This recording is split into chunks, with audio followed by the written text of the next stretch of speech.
يا ساتر، الله خلصنا من كابوس. عدت سلامات يا قلبي. انشيلوتي انت ايش سويت اليوم؟ شنو يعني نزلت بهاي التشكيله؟ شنو يعني تحترم لايبزيك؟ لا، احترم نفسك. اي احترم نفسك وبعد لا تعيدها.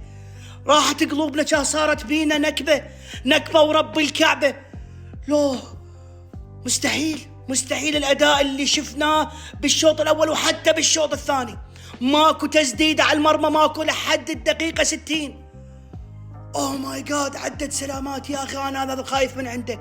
ريال مدريد ضد الفرق الكبيره يصير لك وحش كبير اوروبا، ضد الفرق الصغيره ما تعرف شنو يصير بيه. المهم الله سترنا، وان شاء الله انشيلوتي يتعلم من اخطائه. اكو كم واحد سهران بعد ينتظر ريال مدريد يطلع. يلا على النار.